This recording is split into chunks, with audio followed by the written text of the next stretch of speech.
Okay, I would like to officially call to order the Tuesday, July 22nd, 2025 meeting of the Bolton Conservation Commission. And pursuant to the amendment of Bill H3548 and Governor Healy signing such amendment into law in March of 2023, expressing certain provisions of the open meeting law, this public meeting of the Town of Bolton Conservation Commission is being conducted via remote participation. No in-person attendance of members of the public will be permitted, but the public can access this meeting while in progress by Zoom Video Communications Inc. Members of the public attending this meeting virtually will be allowed to make comments if they wish to do so during the portion of the hearing designated for public comment by telephone, cell phone, or personal computer using Zoom. Some guidelines for participants: please utilize the chat or raise hand function to address the board. Participants will remain on mute until they have been addressed by the board, and participants are required to display their first and last names. With all that said, by tradition, we will start with a roll call of present members. I am Brian Barabee. Sue Mitra. Paul Brandwolf. Jim Garrity.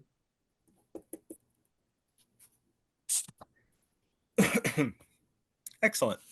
All right. First up this evening. Oh, do we have Lori? Are you with us as well? Yes, I am. I'm so sorry, Lori. Do you want to state your name?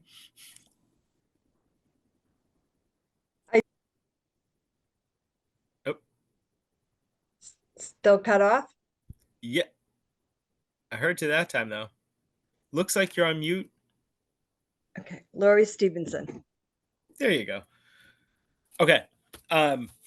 First up this evening, if you look at the agenda, we did have a hearing scheduled for a notice of intent for 194-196 Annie Moore Road. It turned out administratively they're actually waiting on some paperwork, and we can't technically open it just yet, or we could have. We weren't even sure if we could have opened it and continued it. So it was probably best just to not address it this evening. So it's kind of a primer. Hopefully next meeting, you'll be seeing a notice of intent filed for 194-196 Annie Moore Road. But we really can't open or address it this evening. So we have 3 minutes to kill before our first official hearing at 7:10. That said, did people in their packets have a chance to look through the minutes from our July 1st, 2025 meeting? If so, any edits, corrections, changes? If not, anybody need more time to look through those minutes? Seeing none. I'm going to make a motion that we approve the minutes for our July 1st, 2025 meeting as drafted and submitted at this evening's meeting. Do I hear a second for minutes? Second. All those in favor, starting with Sue? Aye. Paul? Aye. Jim? Aye. Lori? I was not here. And Lauren, I'm an aye for that one as well. Thank you.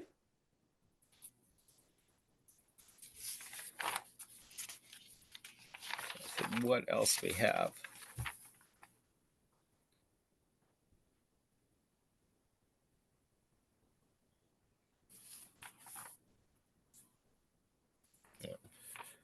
We have about 2 more minutes before our next hearing starts.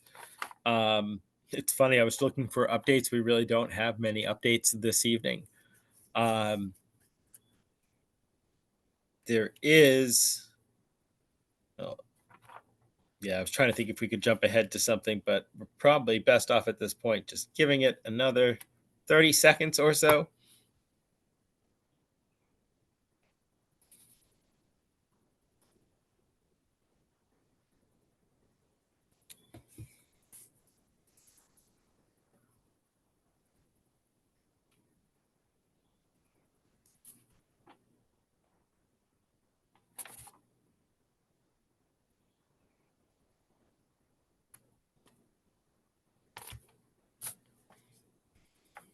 Sorry.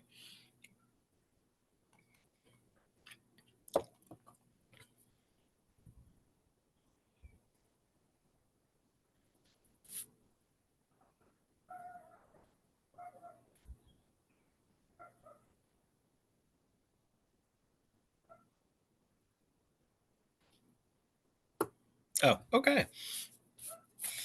Yay, 7:10. All right. The Bolton Conservation Commission will now continue the public hearing under Mass General Law, Chapter 131, Section 40, and the Bolton Bylaw, Chapter 233, to discuss the notice of intent filed for 220 Berlin Road, DEP file number 112-0761.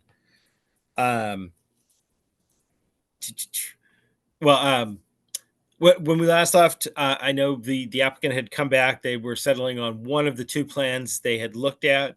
And I know there was a quick site visit conducted yesterday to check on the flagging for the annual mean high water mark, basically. And I believe, if I'm correct, Lauren and Jim, you were both able to go out there. That's correct. Do either one of you want to give us a quick update on what you saw or what you found? Yeah, sure. So Doug walked us over to the stream. It was a little bit wet, but it was kind of dried out. But he did show us the flags where he had flagged where he thought the high mean water table would be on that perennial stream if it was running, if you will. So he did point that out to us, and I think Lauren took some pictures of it. I believe, Lauren, and it's in our packet, I think. But we did see it. There's one photo I can pull up. Just a minute.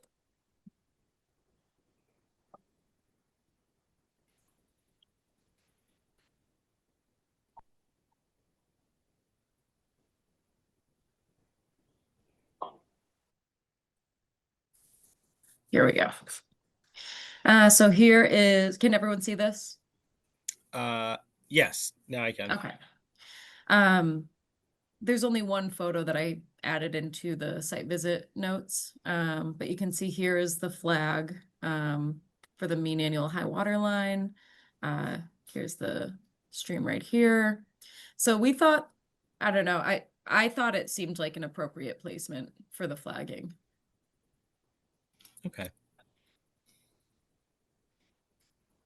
If you have any questions, happy to answer. So, I mean, really what I'm thinking DEP saw, right? Like, so when you look at the flagging of the map, right, it forms almost like a very sharp 90-degree angle. So they will probably be looking at that like, oh, that looks very unnatural, which is because it's an old like farm irrigation run from a like a horse pond or cow pond, something like that, back up there. And, you know, that's just is what it is. So. All right. Just gonna ask, when it came to the site visit, I know I don't know if you were out there, and thank you guys for submitting the new planting plan or the planting plan along with the kind of final version of we're going with. Did you have a chance, Jim, to kind of look at that area, see if that area made sense, and like the density of trees versus underbrush? Did that seem to make sense to you? I don't know how in depth you were able to kind of look at that area, or if you were. Yeah, so we did walk around. You know, there were a lot of trees that were cut down. And I think, you know, to Paul's point, last meeting we had, it is really difficult to see what was there before. You know, I was looking at Google Maps, you know, I was looking at Zillow, and to try and determine, you know, based on our ratios of trees that have to be replanted versus what was cut down, it was challenging for sure to try and figure out exactly how many were cut down. I did see a couple stumps that were ground, but looking at, you know, and I did look at the planting plan again, and we did talk a little bit with Doug about how many trees that we're going to plant. I think it was 20 of Yeah, I one can screen share.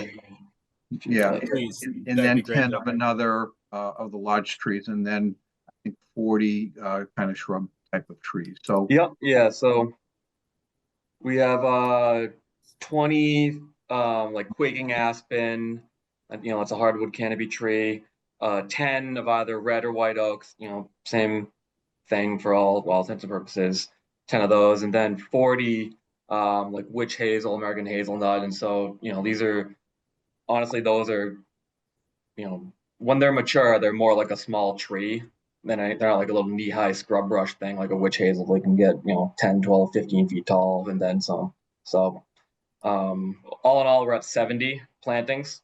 And I also spec'd the inclusion of 2 pounds of New England Conservation mix / wildflower mix, just kind of spread about so we can have at least some wildflowers on the ground while the trees are reaching their mature years and peak productivity, right? Because like obviously they're not going to be, at their peak like right away. So while they're growing, we'll have those wildflowers doing some work there, pollinator services.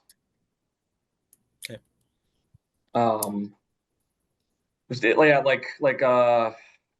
You remember was saying, it's tough to just kind of reconsider, like construct, it's like almost a forensics, and you can see there the very sharply defined bend of the stream, but it was, as well as all the adjacent lots, part of a single agricultural field up until looks like probably the mid-ish 90s, and it probably was sitting fallow for 5 or some years before then. So I mean, a lot of the trees there were 30, 40 years or younger. I don't think there were too many, monsters that were dropped like 18, 20 inches. So I think 70 is a pretty healthy amount, but I mean, yeah, if there's any comments, obviously. Yeah, I was going to say, Jim, did that kind of jive with what you saw there? Yeah, it does. Yeah, Okay. and I think it makes sense. All right. Other commission members comfortable with the planting plan as it came in with this? Yeah. Yep. All right. Do you have the actual plans, the final plans for like Yep. the pool yard? Is that, would you mind sharing those, Yeah, Doug? Or I can ask I Laura to share submitted. ours. Yeah, let me. Well, there will I go through my files. I submitted the final. It's the side pool, whichever terminology you want to refer to that as. Just have to pull those up. Here.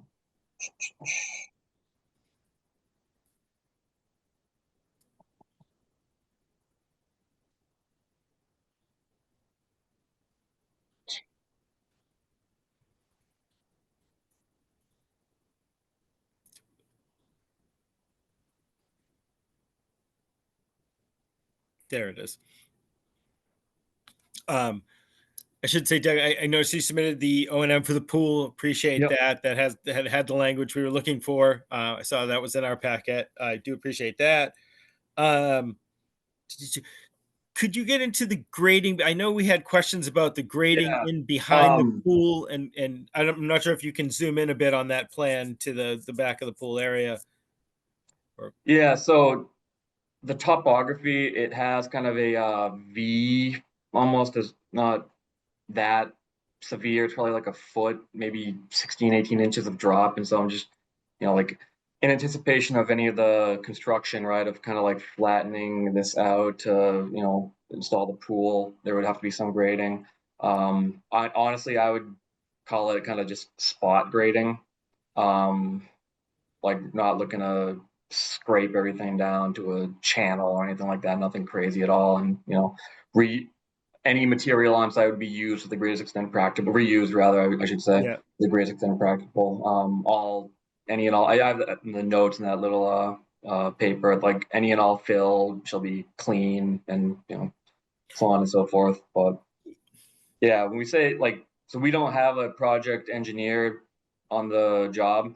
So like we're not able to perform like very intensive calculations, but really the grading, like I just cannot stress it enough. It's just very, very minor. Like, it is a backyard after all, Yeah, it is. And well, the reason it came up originally is it's a drop off back there. Yep. If I remember, at one point in time, it drops off, and it was seeing where the pool was staked out. In order to have a level patio surrounding Yep. the pool, it's going to have to be raised up, which I get. You can get some of that's the fill from the pool, but then where does that drop off go? How far? Does it become a bigger drop off? you know, what are we doing to the flow of the water back there? Because it's clear the water flows down that drop off and Oh, disperses yeah. out from there. So I, you know, I kind of want to see, I hate to say for an engineered plan, but I really do want to see how that is going to be graded off as it goes into the resource area, because that all goes right directly into the resource area, if I'm correct. You know, it borders it basically. To an extent, and that will be the replication area.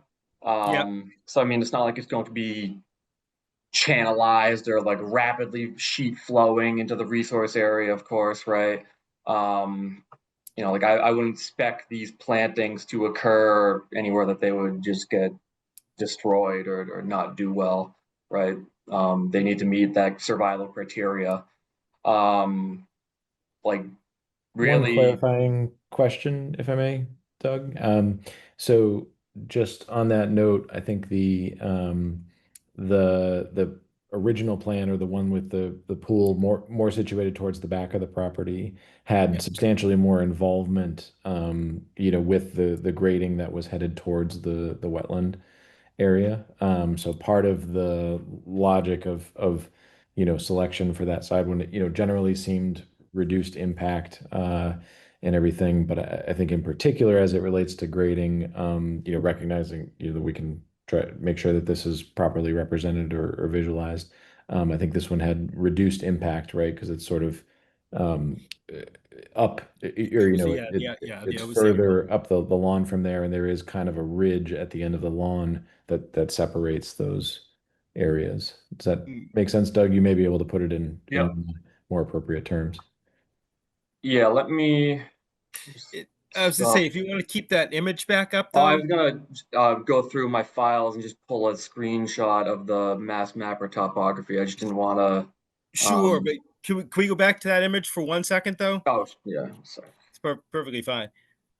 I was gonna say, I see where the pool is shifted, but you know, I go by the extent of the pool fence, right? I figure you're gonna want flat ground all the way up to the pool fence, which is still goes pretty deep into the rear of the property. It's that, you know, the dotted green line, right?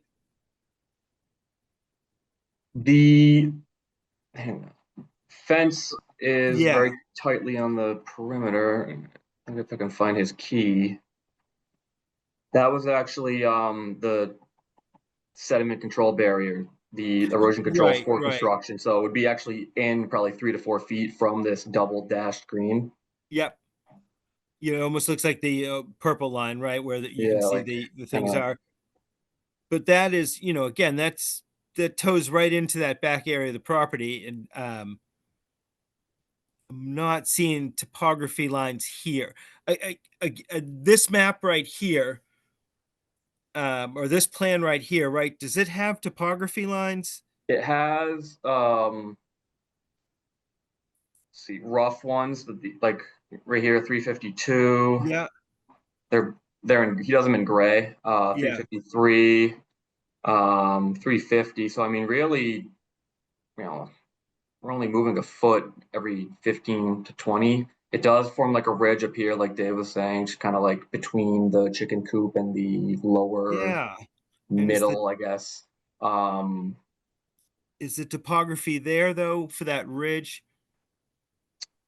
let me, So there's the 350 just below, yeah, So there is a bottom center of your screen right now, All Doug. right. It's the 350 line, right? the 350, and then what's the next line as we're going, I guess, to the right as you're looking at the screen from the 350?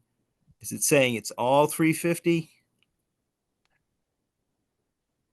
Like at some point back there, it should drop. yeah. We have 351. Can you see my They mouse? can, yeah. Yeah, 350. 351, 350.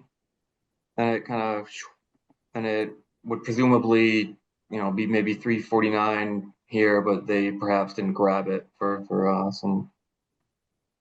Yeah, well, so you know, if you look where the erosion control green dotted line is, right? If you look to the extreme limit of work, right, the tip of the arrow of that green dotted line, you know, what's the topography line there? Is that still at 350? So yeah, up to the, I'm not doing a good job pointing it out. Where the well is, if you see where it says well. All right, a little so to the tip of that green right there, the green dotted hash, which is the extent of work. Like, what's the topography there? I see where the 350, 351 line is. Is that still 350? Is that, you know, I hate to say presume 349. Is it 348, Sure. 346? Like, Yeah, the only comment I can make on that, Go just ahead. using the well as a landmark, right? The Yeah. well was essentially just beyond the extent of the lawn.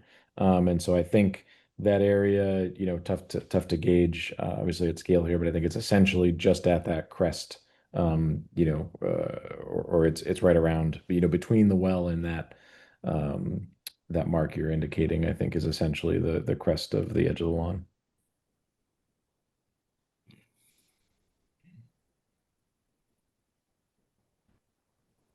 All right. Oh, here. I feel let me stop and then pause ahead, the screen. please. Just don't want to show like my other files that are works in progress. Um,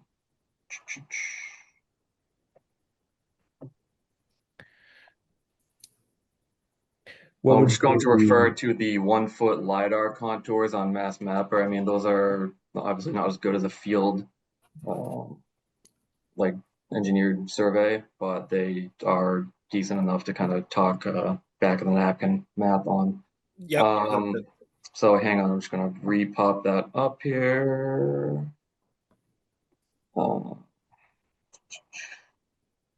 So you can see that's kind of the ridge or rather gully, I guess. That's would be the ridge. Yep. And essentially the pool is spec'd approximately here. Don't like pay very little attention to these parcel boundaries, as I mentioned in my initial submission. They are for some reason incorrect. Yep. And so just obviously to the extent possible, like this is just going to have to be evened out and leveled to facilitate the installation of the various project features. And Okay.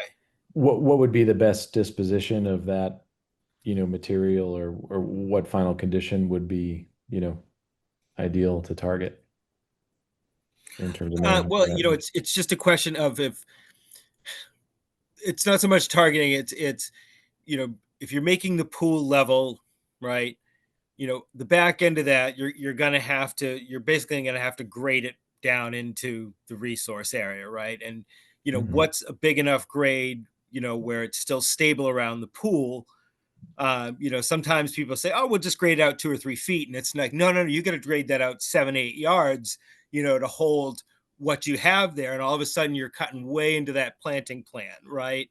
And Got then it. some people realize, oh shoot, the only way this is going to work is if we build a retaining wall back there, right? So at the back end of the whole pool yard area, they put a, you know, whatever, a 3-foot wall in, right? Which is fine. But it's just on this plan, I don't know that you can just trust that we're going to be able to grade it out just fine.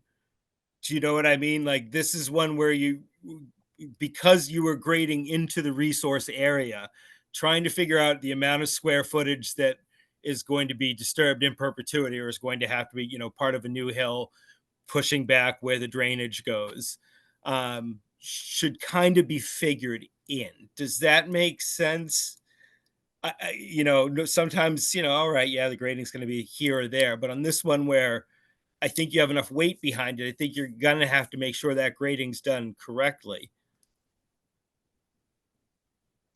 yeah, I mean, the for what it's worth, like none of to the screen right of my mouse cursor here is going to be touched with grading. I mean, these are very gentle contours, right? We're moving, a foot, right? That's like 8 feet, that's Yeah. like 6 feet, and that's 20 feet or more, right? We're talking about grade changes of like 2 to 3 feet over 50, 60, 70 feet. Like this, all in all, I mean, it's a very gentle slope. I do not foresee any issues. I mean, we've done river restoration plans on like almost 30% grade changes, and we've had this succeed. I'm actually in the middle, of writing up a progress report for the town of Weston on something like that. So I know that these planting plans can and will succeed if the species selection is done appropriately, which I believe that I have done. I chose this very well, like the best performing species I saw in my time in the woods back there. I noted, and I selected those with intention. So in terms of it impacting the planting plan, I am not worried about. I'm confident in their ability to perform in this area, really just based on what I've seen. If that's your primary concern, I just am happy to erase any doubt as far as that goes. Because we're expecting to provide like the if there's monitoring, right? Like it wouldn't pay. Yeah, there's the 2-year growing periods. Yeah. I'm just curious if it's what it could end up looking like. Well, as I say, it probably is as gentle a grade as you're thinking. I'm just not. Yeah. I'm just curious with where the limit of work is set. If you really truly think that's the limit of work, that dotted green line on the previous map. I'm very sorry. Excuse me.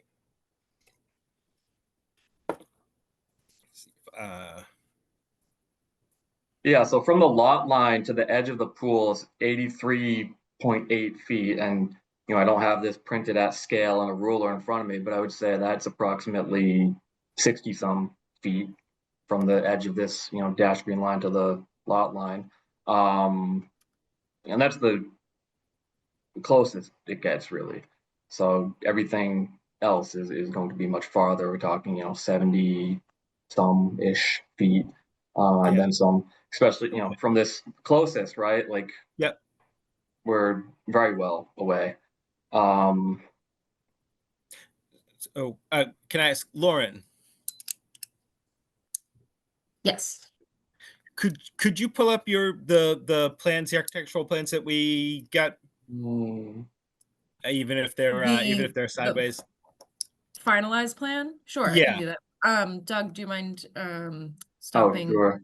And the before I screen share? get out of this, I just want to note that it is designed all along the edge of the 100, so none of this like is in the 100. Yeah, it's outside of, which I do appreciate. I did notice on those.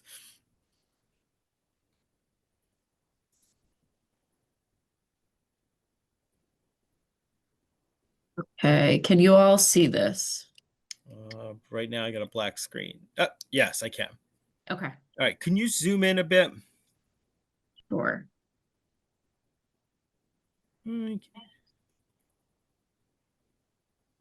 All right. So, and I guess my question is, you think with the dotted green line, right? That dotted green line as it goes past the well, you think that's the actual limit of work with the grading that would be needed to make that pool area level? I mean, again, I'm not an engineer. It seems to me like it would need to be graded out further, but I'm not an engineer. You scroll down to the scale bar, Lauren, just to. Sure. Oh, sorry. I think it might be a lot farther away than I thought it was. Right there. Right here. Yeah. So.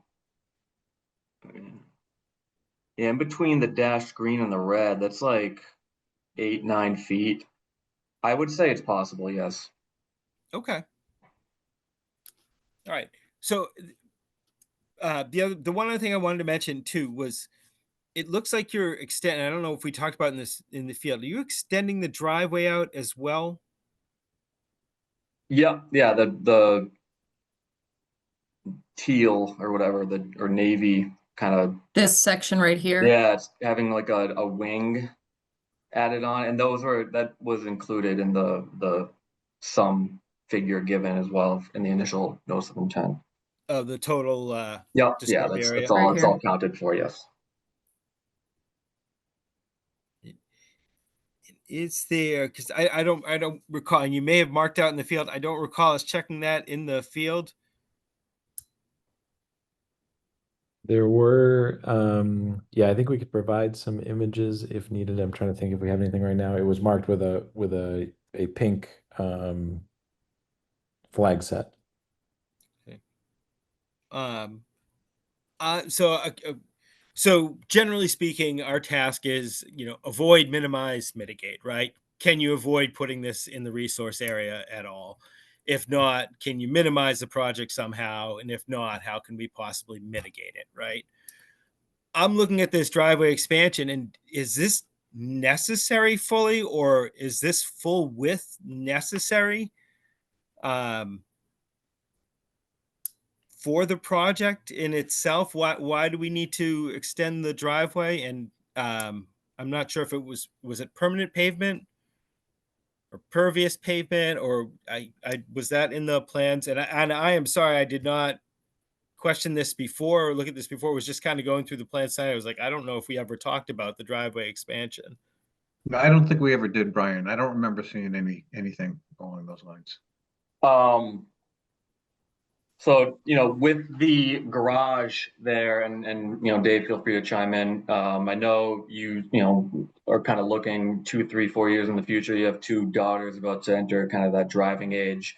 There's going to be, maybe 3, 4 cars kind of bumping around there at any given moment, right? With the garage, that kind of eliminates the potential of kind of taking a wider turn over the grass, maybe, right, to get around someone else. So, as it was explained to me, just facilitating that safety, just kind of avoiding those family arguments, right? Everyone hates moving their car when you have to shovel snow for your sister and whatnot. Is just really the underlying logic of that expansion there. Yeah, so there's a couple elements. The intent, as you mentioned, is, additional parking and to sort of square up that area for turnaround and such. The first jog that you see, trying to think the best way to indicate it, essentially where the dash green line starts over on the left-hand side of the screen. Yeah. That jog currently is causing us, with different turning radius vehicles and stuff, to kind of cut into the lawn a little bit. So we wanted to extend and essentially incorporate that additional, single parking space. But as the family and number of drivers grows, as well as opportunity to we want to use the backyard for recreating. We've got a large family in the area. Folks coming over, we don't want to be extending into the common driveway area with our neighbors and such. So it was combined logic of, immediate family, additional parking, some of the, turn in and out area, and then visitor capacity, given the intent to use the updated area. Right. And Doug, you mentioned that it was all included in the calculations, right? Meaning, Yeah. in the sort of allowable limits, correct? So I know you had put in the calculations. I want to say it was about 3,800 square feet. In the river, yep. Right. Do you know, is that just for this particular project, 3,800 square feet disturbed, or do you know, is that the total cumulative for the lot? That is total cumulative for the lot. I mean, really existing impact in the 200-foot riverfront is just like the existing tip of the driveway. Like kind of the pyramid just to the northwest-ish outside of the 200-foot. If you move your cursor maybe 2 inches to the right. Oh, right here. No, well, that and Driveway. like between the existing paved drive and the proposed future garage, there's not that much. It's just the driveway, which is, going to be staying the same. None of the house itself is in the 200-foot, and everything else was either lawn or impacted. But yeah, we are substantially well within. A lot of the allotment for the riverfront area comes from the leg, which is not shown on this plot plan, except for maybe to the far left. So it's kind of deceiving, but yeah, it doesn't even show it all the way. It's a very long lot. And they kind of intertwine, providing that shared driveway that Dave mentioned just a second ago.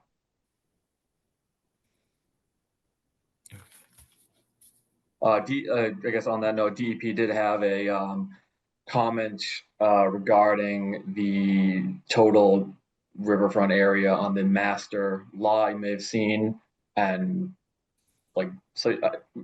obviously we didn't survey all the surrounding 8 lots, right? But we used our GIS technicians to kind of provide a reasonable and relatively accurate estimate, and that figure would be probably 425,000 square feet. So, I mean, 10% of that, 42,000. I mean, you could like floor with tile like nearly half of this lot, and it would still be below 10%. No one else's house touches the. I believe it wasn't this lot 400. Yeah, I'm saying so. It would need to be below 10% of the master lot figure, and I was just providing an offhand. Yeah, but the lot itself, if we did 10% on the lot itself, is the lot's about 42.5. Yes. This is Yep. getting you right up close to the maximum allowed on the lot, Yes. because we're no longer talking about no. a subdivision it here, still right? We're not matters, doing like DP. subdivision Yeah, numbers. We talk about how much we can tile. All right. Yeah, I was just Okay. making like an offhanded I got you. shorthand. So yeah, you're basically right up against it on this particular property. Yeah.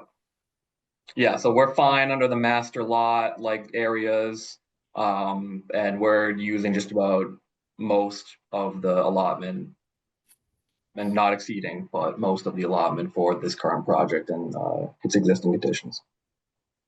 All right, Lauren, can you zoom in a little bit on the map? As I say, let's see if this That ties in. too zoomed in. Well, no, I was going to say, if you drew a line in theory, so where the pullout is on the driveway, there's the things as LD2. Limit of disturbance 2, yeah. 2, right? So basically, but that's the jog for the driveway, right? If you kind of went diagonal, Lauren, to LD4, right, going kind of straight across to LD4, does that then tie in with the driveway up by the garage area? The existing, yes, I do believe it would. Right. So it would almost be a diagonal line from the back of the existing jog right now. Oh, that's even better. To there, right? That should solve your problem for turning around and getting traffic in there. It should provide additional parking, and it kind of cuts the amount of space you're looking to pave for additional driveway in half. Again, cutting down, minimizing the impact on the actual resource area. But in theory, I would think this would still allow you to accomplish the overall goal that you were trying to do. And again, I understand shuffling cars in a driveway. I have wetlands on my property. Me and my kids shuffle cars on a driveway. It happens. But this would be, instead of paving source area, maybe doing half of what you were looking to do, but still achieving the same results of making it easier to get in and out of there, and also creating some additional parking spaces. Yeah, I think we can certainly take a look at that. As we're sort of focusing in on this point, my impression of of that darker blue line, the current outline, is that it's a little generous compared to the intent, right? So, I think just in terms of the sketch may be a bit aggressive in terms of the add-on. So I, can certainly see how, making a more direct line rather than extending, laterally from the edge of the garage. I think that's perfectly reasonable. Okay. All right. I think that's all I had for questions, comments. But let me open it up to the board. Any members of the commission have any additional comments, questions, thoughts I'd like to share? All right. Not saying any. Excuse me. Any members of the public here tonight to comment on this particular hearing? And again, not seeing anyone. All right. So I'm just looking at my notes real quick. If we're fine with the grading, which everybody was, fine with the tree planting, submit. So,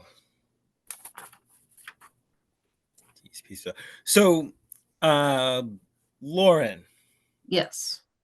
I'm trying, and I don't know that we can necessarily do this.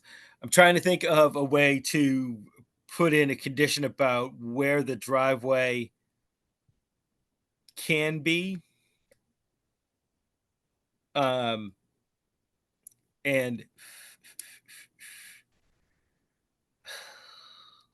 I'd almost and you know, I hate to do this, Dave, but I'd almost want an updated plan. I think we could try to talk out where the driveway should be, but I think on the final plans, I'd like to see one that shows more grading in the back area, like the back of the pool yard fence, kind of where we talked about. I'd like to see that on the proposed plan.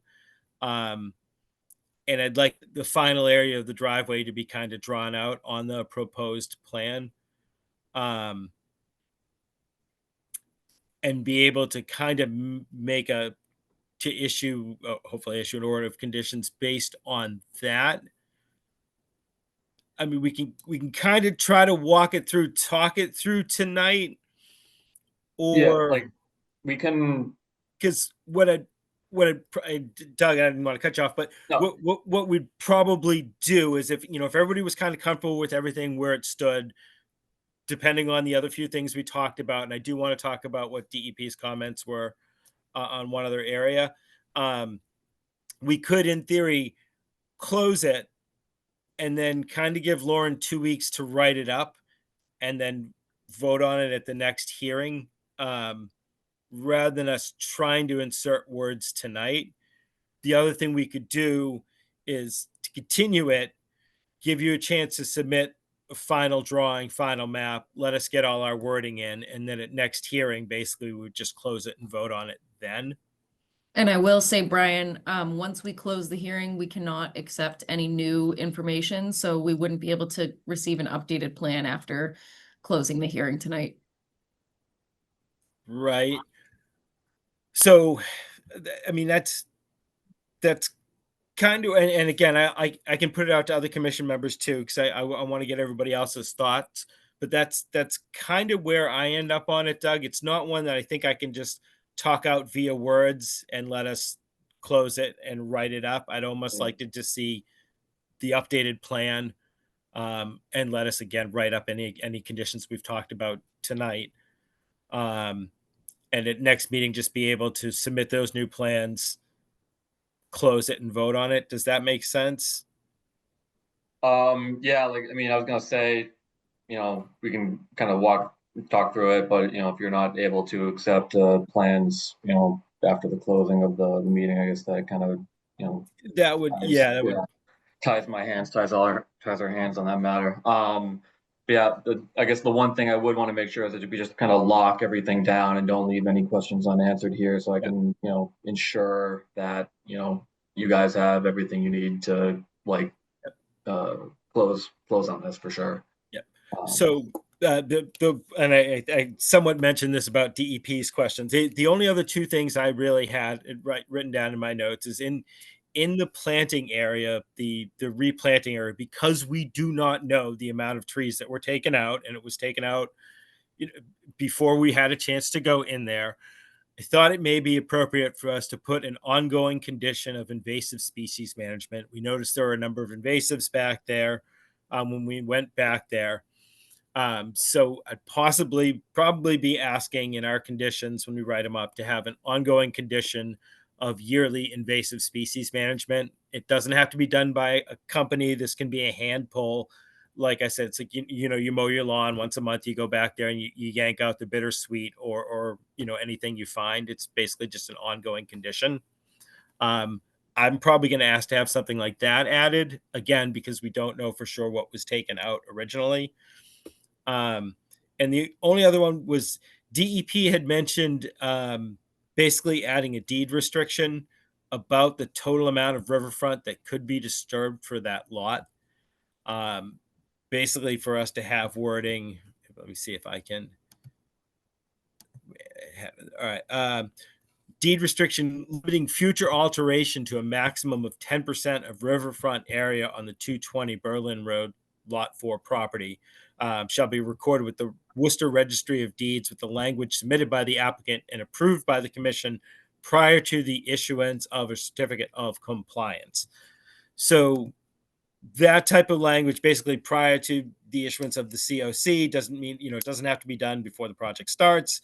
It basically means sometime before you can get a certificate of completion, you have to submit a deed restriction that says no more than 10% of riverfront area on this lot can be altered going forward. Does that make sense?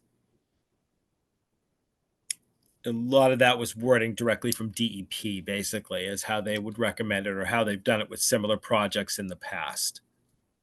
Brian, on that calculation of 10%, there's already been some alteration that has eaten into that 10% number, right? So it's the delta that's left. Is that what the number is going to be? Yeah, and I was trying to look to see and that's kind of why I was asking earlier about what had prior been disturbed. It's a small section of driveway and stuff like that. But even if it doesn't go over the 10% now. But even if it's really up close to it, it basically says in the future you can't exceed that number. So even if they were a little bit over now, if they wanted to do something in the future, they'd have to give back. If they want to disturb another 1,000 square feet, maybe you have to give back 1,500 square feet in order to disturb 1,000 square feet someplace else. But it always maintains that no more than 10% of the total riverfront area on property can be disturbed. Okay, thank you. And it kind of, I think DEP recommends it. It kind of keeps it in perpetuity that way, that it's an ongoing thing that as the house gets passed down, that still maintains it's no more than 10%. Well, I have a kind of just a question Please, that I Doug, want to float out. So I'm just kind of thinking 20 years from now, 10 years from now, right? Like in terms of not maybe problems, but I guess maybe problems. If someone, like right now, this stream is not flowing, right? And so at the state level, it only receives this 200-foot riverfront due to it being listed as a perennial. Someone in the future could do a stream determination and, it would be reasonably deemed for the time being of that permit intermittent. And then that would just kind of create a great deal of complexity, in the future. I mean, that's not necessarily relevant to this project. I'm just kind of trying to think into the future, just because. Yeah, I understand. I mean, really, Dave, you're the one who's going to yay or nay this. I mean, it's your property, it's your deed. I was gonna say we've run into farm irrigation or possible farm irrigation channels in the past, and we've talked to DEP, we've talked to lawyers about this, and everybody has been extremely consistent with the answer. If it's marked a perennial stream, count it as a perennial stream. If it was marked perennial stream when the law went into effect, it's considered a perennial stream. You should consider it a perennial stream until somebody proves otherwise. So yeah, in discussing this, we can't look, well, maybe in the future, it might be something else. We can only look at it as a perennial stream, which again, triggers our riverfront bylaws. And that's what we're trying to make sure everything's in compliance with here. Does that make sense? Oh yeah. Makes sense. Okay. Yeah, thank you for flagging that. No problem. And again, it's confusing, and we have run into it. I understand these look like they were farm streams for years. Yeah. So that's something we can debrief on a little, or make sure that we're set from a legal perspective and everything on that side. Just want to make sure I captured the two key outstanding items. So revised plan that includes grading in the rear portion to make sure that's fully detailed, in the post the final condition, and then revision to the driveway profile to minimize that extension, in the LD4, LD5 area. Correct? those are the things I'm looking for. Again, I've seen the pool operation management plan. It seems like everybody was comfortable with the whole replanting plan. Everybody was comfortable with where the pool and the layout was. I've talked about the ongoing conditions of just invasive management. Talked about the driveway. Yeah, those are the only two, things that I would see are outstanding. And again, I'm going to open it up again. Any commission members have any additional comments, questions, specific things they may be looking for? And not seeing anybody. And again, I'll open it up to the public. Any members of the public here tonight for this particular hearing? Any further comments, questions, or things they may be looking for on this? And again, seeing none. So, Dave or Doug, if it's okay with you, we'll continue it to our next hearing. I think 7:10 is the first opening. And I think that would be everything we would need. I'm hopeful. We'll get that squared away. Appreciate Yeah, it. absolutely. All right. In that case, I'm going to make a motion that we continue the public hearing for 220 Berlin Road, DEP file number 112-0761 until our next public meeting, Tuesday, August 5th at 7:10 p.m. Do I hear a second for continuing? Second. All right. All those in favor, starting with Sue, Aye. Paul, Aye. Jim, Aye. Lori, Aye. and Lauren, I'm an aye as well. All right, Okay. thank you for your time. All right. Thank you Thank all. you. Yeah, we'll see you in a couple weeks. Sorry. Take care. Future. All right. Yeah. I think we didn't run into trouble starting our 7:30 hearing late. So next up this evening, excuse me. The Bolton Conservation Commission will now continue the public hearing under Mass General Law, Chapter 131, Section 40, and the Bolton Bylaw, Chapter 233, to discuss the notice of intent filed for the Wilder Pond Trail Crossing, DEP file number 112-0760. When we last met, we had been waiting for, we were comfortable with the project. We had been waiting for DEP's comments. DEP had suggested some additional questions that we might want to ask them to submit answers to, and also some additional paperwork that needed to be filed. Since then, Lauren has had a chance to file the additional paperwork that DEP had required.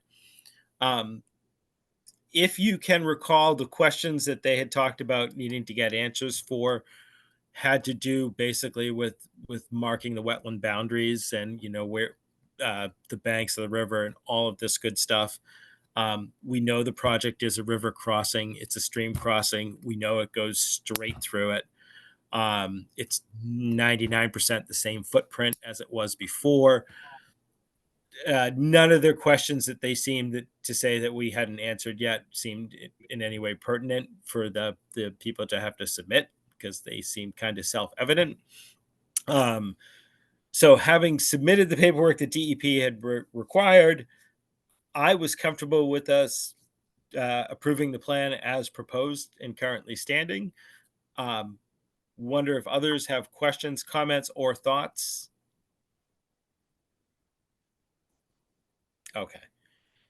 In that case, I'm going to make a motion that we close the public hearing. I'm sorry.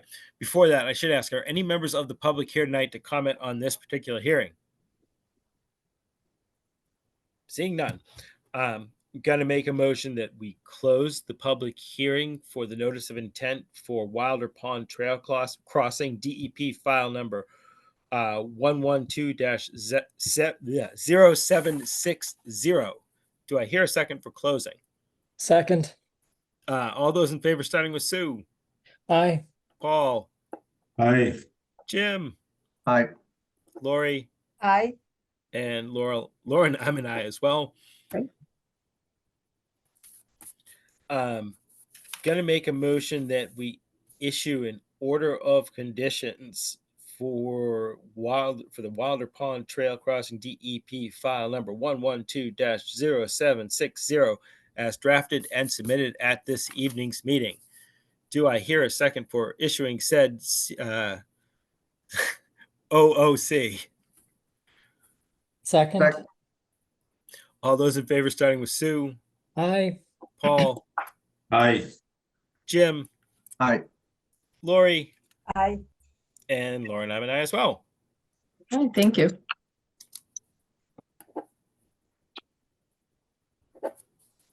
Okay.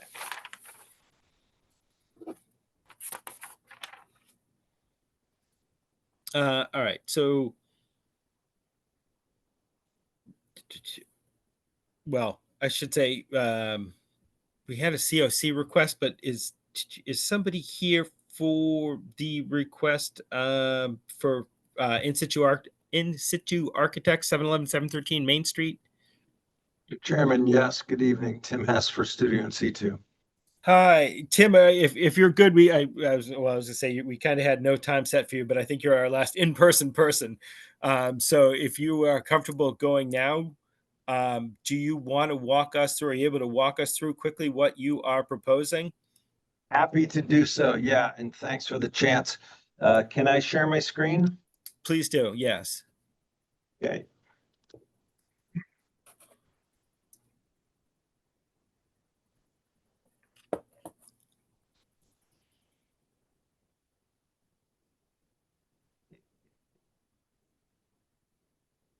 All right. Are you seeing my screen come up slowly on the right? It is slowly loading. Yes. Okay. Having flashbacks to the early 90s. No, I'm kidding. Yeah, I think it's time for a new CPU over here. So this is our septic plan, which I thought might make sense for reference, but what I'm really here to talk about is this. The landscape plan, sorry. This is the landscape plan, I should say the planting plan as submitted with our NOI and as referenced in our order of conditions.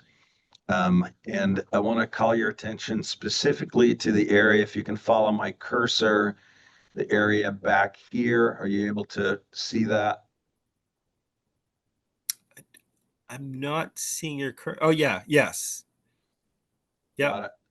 So this is a small rectangular area meant to be a kind of, imagine a sort of perfectly manicured little bit of lawn surrounded by meadow. That may ring a bell from our discussions a year and a half ago. And we see some plantings around it. That is the intent, and we have come across a circumstance that's going to make it a real challenge to make that happen. In particular, I'll show you, I'll go back here. So this is our proposed deviation from that intent, and our hope is to, in place of that rectangular bit of lawn, to locate a raised wooden deck of the same dimension for the purpose of straddling some of the septic equipment. As we filed the application and went through the hearing, I was unaware that this particular type, I guess, of septic system had a requirement that the manhole covers, and those are visible here, there's 4 of them under my cursor, that these manhole covers cannot be covered by earth. I have dealt with similar systems a number of times, and more often I'm accustomed to a circumstance in which those need to maintain a certain proximity to finished grade, but that if commonly sort of 6 to 12 inches of dirt under those to provide reasonably easy access for those infrequent times when some service might be required. This particular system does not, can't operate and is not allowed to operate with any earth cover over the manhole cover. So what we've conceived of is a simple raised deck, a black locust board gapped with spaces between in a way that's more or less conventional. I think we've all been pretty familiar with how such decks work. In our case, because of the proximity to the resource area and the sensitivity in general around the landscape, and in particular to the proximity to these components of the septic system, what we've conceived of is a way of elevating this deck just a very small distance above the finished grade and supporting it on a foundation system referred to as a helical pile. And for those of you that may not be familiar with a helical pile, it does not require any excavation at all. There's really the only disturbance at all. It's essentially like driving a screw into the ground. So you don't need to dig a hole, but the screw itself kind of is a sort of self-tapping circumstance. So this would, in our view, really provide a very minimal disturbance to really any of the conditions that we've all been so careful about back there. And it would enable us to kind of thread the needle in these very small spaces between these concrete chambers. And in terms of the operation of the system, those manhole covers could be easily accessed by a simple kind of trapdoor removed segment of the deck above.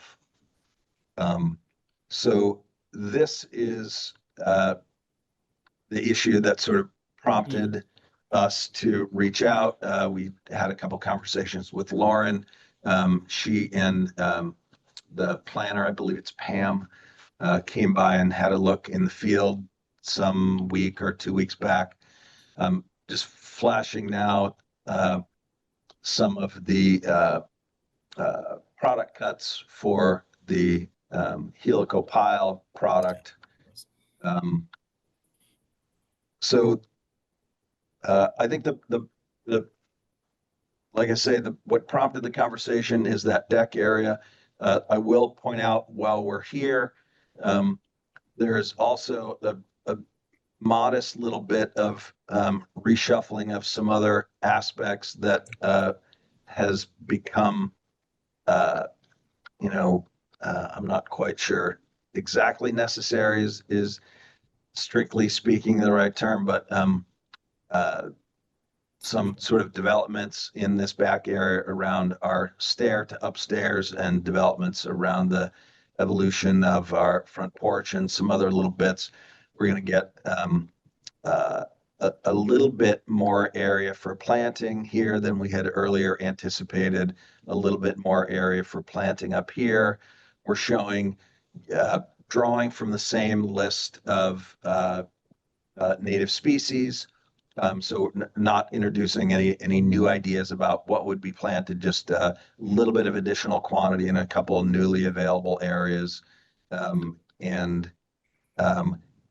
Here, where we show a small break in an otherwise continuous row of inkberries, that's now going to have to be a couple of breaks and a little bit less width for that inkberry holly.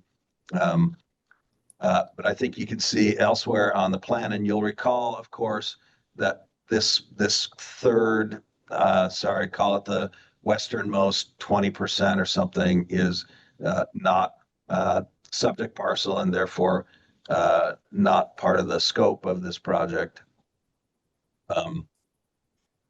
So I think I'll leave it there. Happy to do my best with any questions you may have.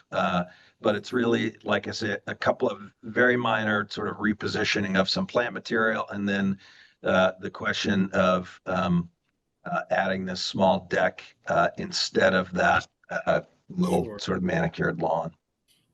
Yeah, and I appreciate it, Tim. So, and I just wanted and I'll open it up to commission members for their questions, comments, thoughts, but just for commission members, anybody from the public listening tonight, the question before us is, can this be done as a field amendment to the order of conditions that already exists for 713, or would we prefer that you file an amended order of conditions or file an amendment for the order of conditions. Amendment to the order of conditions. Sorry, I apologize for my wording. So that's kind of where our discussion is for commission members. And so just where I'm looking at it right now, Tim, like I can see the reason for the change. I was looking at some of the other photos in our packet of what the grading looks like now, where these come up to. I understand you kind of get caught because I do remember the original one was that they were going to be graded over slightly. And if you're not allowed to do that, this seems like an appropriate response to it. I appreciate that it's also pervious, which like the grass lawn would have been as well. And when it comes to the spherical piles, we've seen those on other projects as well. They tend to work fairly well. They're kind of the best for these type of things within resource areas, and I appreciate that you're proposing to use those. So, and when it comes to the changing of plantings, I want to look a little kind of closer at what was the net gain or loss on that. But it looks like, again, it's fairly close, and you're working with the areas that you actually have as the final structure comes together. The one thing that I keep coming back to, though, is that because it is structural, because we need to put pilings in where there were no proposed pilings and to build a deck where it was proposed lawn, I think for me that would be an official amendment to an order of conditions as opposed to just a field amendment. That's kind of where I came looking at it. And again, it came down to we need to add pilings where there weren't supposed to be pilings and build a structure over what was going to just be lawn, even though it will still be pervious decking. Again, I see the reason for it. I see the need for it. I can, see this set of plans as something that we vote on as part of an amendment, but I would think it needs to be filed as an amendment to the order of conditions. But let me open it up to other commission members. People have initial thoughts, questions, comments, comfortable with it more one way or the other.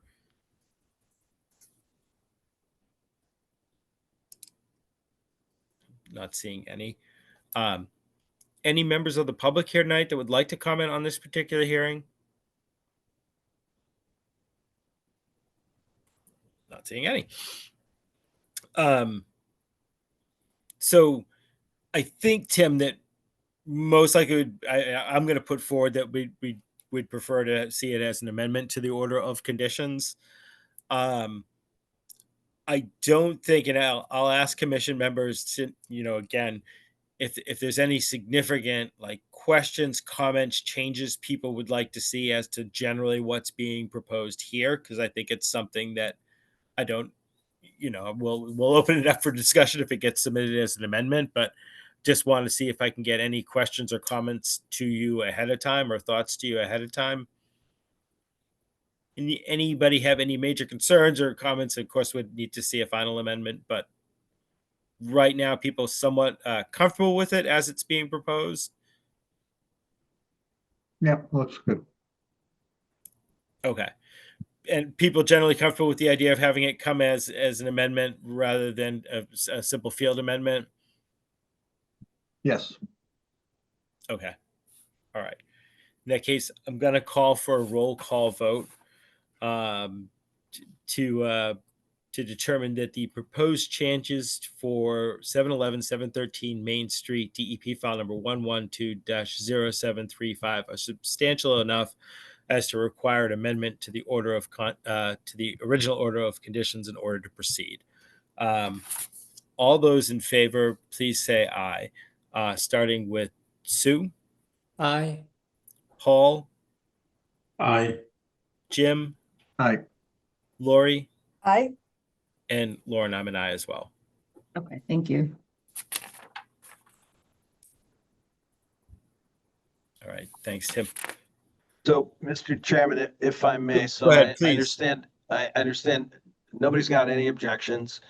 And so therefore I'll expect to get a positive vote when we're back with the official amendment.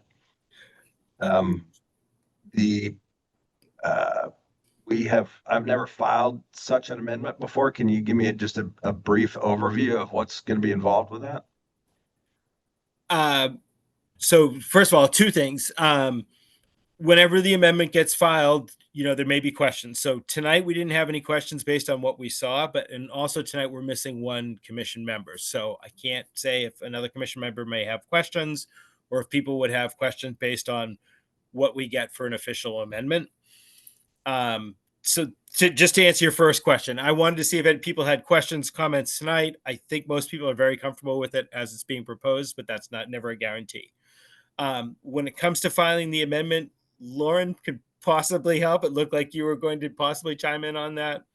Yep, I was gonna say, Tim, I can follow up with you in an email of what's required for that, if that works for you, in terms of what paperwork is needed to be submitted and filing fee. Okay. Is it procedurally, is it a new hearing? Yes, there would Yes. be. So it would be added on once we receive the request for an amendment to the OOC and all of the documents and filing fee, then it would be added on to the agenda for another hearing. So it's re-advertised, it's a whole shebang. Yes. Okay.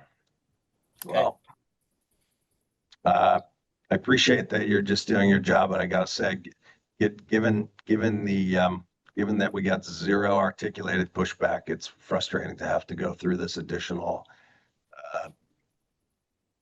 set of work, but I understand. Okay. All right. Moving on. So if you look at our agenda before this, we had the request for a certificate of compliance for Lot 3, 157 Harvard Road. This was originally proposed, I believe it was 1985. Lauren, am I correct? Yes, August 6th, 1985 was when the order was issued. Okay. So Lauren and I kind of looked through the original order. It was the installation of a septic system, correct? Yeah. We looked through it. There was a lot there about basically pre-construction, how everything had to be done pre-construction. There wasn't really much of anything about post-construction or any ongoing conditions, anything along those lines. Basically, it was like they were putting in their septic over an area that was going to be maintained one way or the other. Lauren, do you have the satellite photo? Sure. Yeah, there's the original. I was just going to pull blueprint. up the original plan first, just to show the proposed driveway here. This is Harvard Road. And actually, I think the proposed driveway is different than what the actual driveway is now. I think it is. Yep. The house and then the septic system back here. So just as reference. The aerial imagery that I collected from today, this is 2025.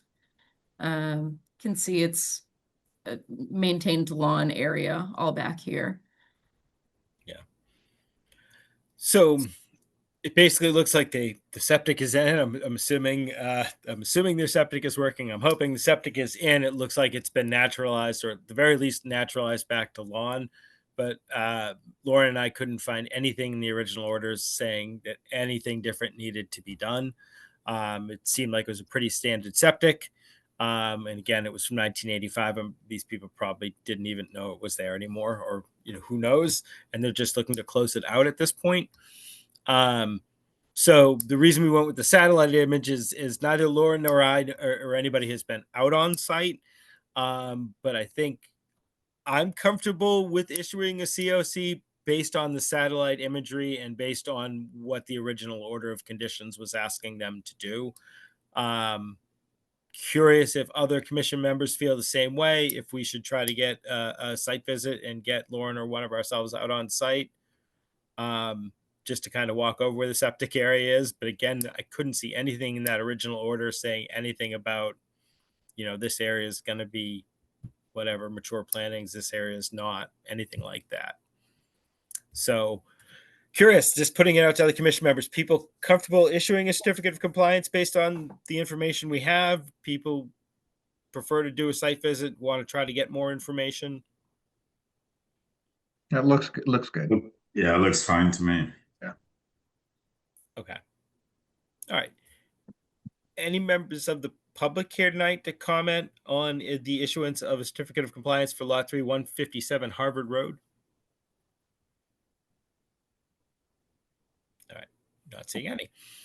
In that case, I'd like to make a motion that we issue a certificate of compliance for Lot 3, 157 Harvard Road, DEP file number 112-04-043. Do I hear a second for issuance? Second. All those in favor, starting with Sue, Aye. Paul, Aye. Jim, Aye.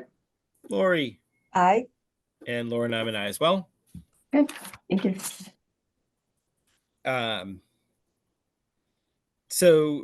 Next up this evening, I had discussion of for our possible recommendation to recommend to the select board that the town ban SGARs going forward. If people recall from our last meeting, it was requested that we reach out to we had kind of put in our recommendations that DEP have the exempting authority in case of public health needs or emergency needs to exempt the law and allow SGARs to be administered. It was suggested quite rightfully that we should reach out to Board of Health, confirm that they would be comfortable with this, see if they had questions, comments, thoughts, issues, and they were very good. They got back to us suggesting some things that they would want to see in place or questions that they had. If you scroll down, a little bit further, Lauren. So if you can see where the paragraph, second to last paragraph on the first page says exemptions to this policy may be granted by the Board of Health. That paragraph is where the last statement had ended. I've added the 2 paragraphs below since then. And basically what I tried to do was sum up the questions and comments that the Board of Health had, the questions that basically they thought would need to be answered before they could kind of becoming an exempting authority and making sure they knew what it was they were supposed to be doing and how and why and all of that. Generally speaking, I don't think it's a good idea for us as the Conservation Commission to try to set policy for what triggers what in Board of Health or what triggers this amongst that. I think it's generally best handled by the select board, who are elected officials. So basically what you can see in those last 2 paragraphs is that just continuing on from our original statement that recommending to the select board that they coordinate with the Board of Health to answer those questions and policy procedures that the Board of Health had before beginning of the SGAR ban. Does that make sense? And if so, do those read appropriately to others? Yeah, I think it looks good. Right. People generally comfortable with it? Any major changes, minor changes, or anything else you think we should address? And I should ask, Lauren basically reached out to all the department heads, Board of Health being the key one, and this kind of factors in everything they had asked about, but there was no other major comments, thoughts, fears from other departments. Right. I didn't receive any other feedback other than the original feedback from the facilities director through the schools and DPW and Board of Health. So just those 3.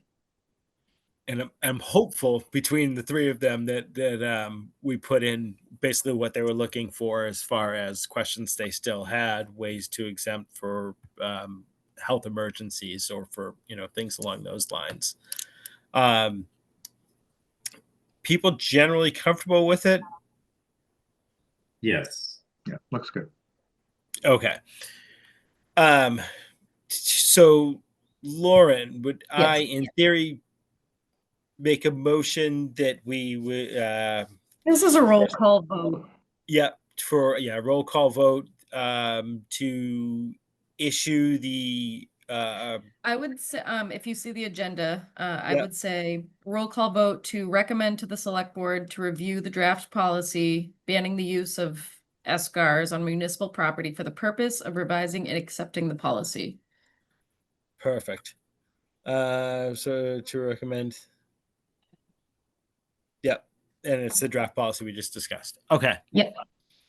In that case, I would like to call for a roll call vote to recommend to the select board the draft policy presented at this evening's meeting, banning the use of second generation anticoagulant rodenticides, or SGARs, on municipal property for the purpose of revising and accepting the policy. All those in favor, please say aye, starting with Sue, Aye. Paul, Aye. Jim, Aye. Lori, Aye. and Lauren. I'm an aye as well. Okay, thank you. Thank you.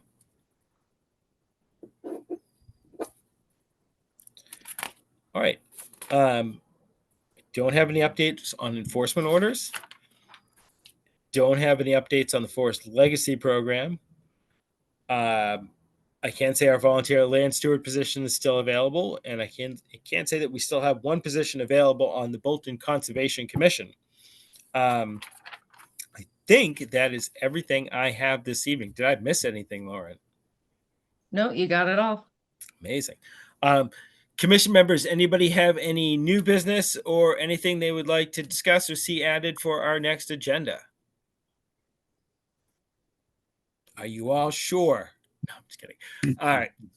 Seeing none, I'm going to make a motion that we hereby adjourn our Tuesday, July 22nd, 2025 meeting of the Bolton Conservation Commission. Do I hear a second for adjourning? Second. All those in favor, excuse me as my voice cracks. All those in favor, starting with Sue, Aye. Paul, Aye. Jim, Aye. Lori, Aye. and Lauren. I'm an aye as well. Okay, Right. thank you. Have Thank a good you all. night. See you soon. Aye. Thank you. Aye.